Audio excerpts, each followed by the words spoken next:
Voters in 6 states are going to the polls tomorrow with 352 delegates up for grabs. Tuesday's contests are the first after Super Tuesday.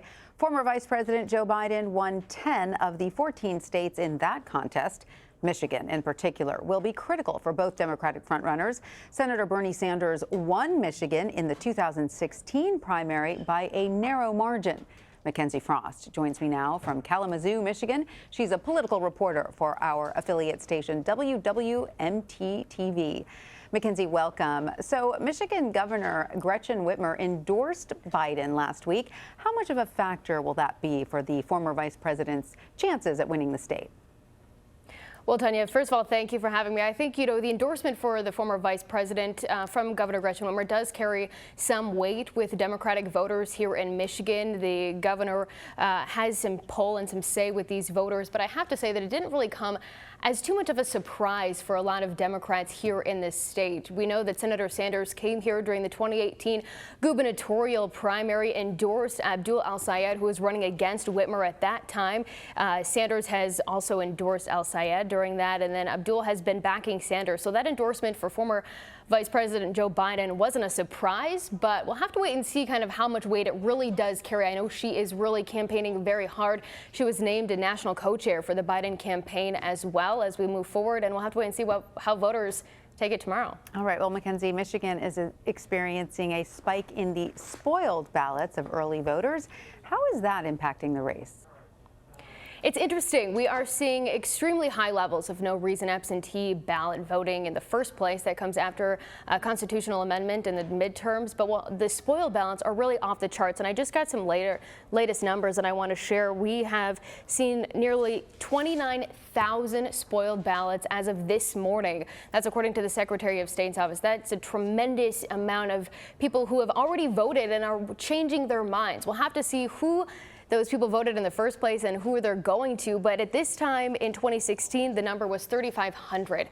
So the number of people already changing their minds is astronomical right now. And what do you think is to account for that?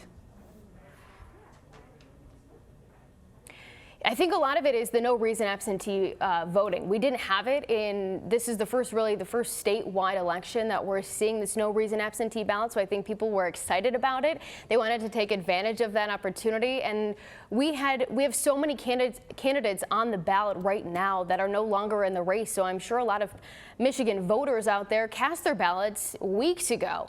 And those candidates are no longer in the race. So now they're able to spoil them and change their minds. All right. So I do want to ask you about Muslim and Arab American voters who were critical to Bernie Sanders' upset victory in Michigan in 2016. Is the Vermont senator counting on them coming out for him again? Yes, I think he is. He's been in Michigan extremely actively the past couple of days. He held an event in Dearborn over the weekend, which we know is a very high populated Arab American center. The community there is very strong. He had an event at an elementary school in Dearborn. And the numbers that I saw were very high. The excitement there was strong. And then we had Abdul El-Sayed come out for him yesterday at a rally I was at. He was out there campaigning. The support that he has in the Muslim community is strong. And I think Bernie Sanders is really hoping that that will carry over for him tomorrow. And Sanders also won strong majorities of rural white voters in the northern part of the state last time. How is he faring with those voters this time around? It's hard to really say because he hasn't really spent too much time in those areas. The past couple of days, he has been campaigning hard in some of the urban areas, targeting Detroit, Dearborn, Grand Rapids. He was in Flint over the weekend as well.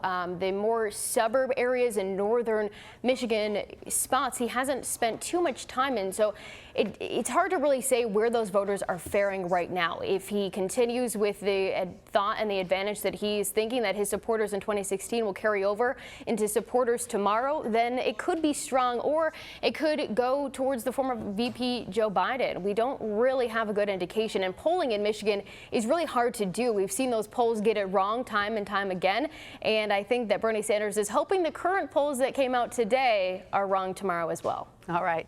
Well, Mikenzie Frost in Kalamazoo, Michigan, thank you so much for joining us.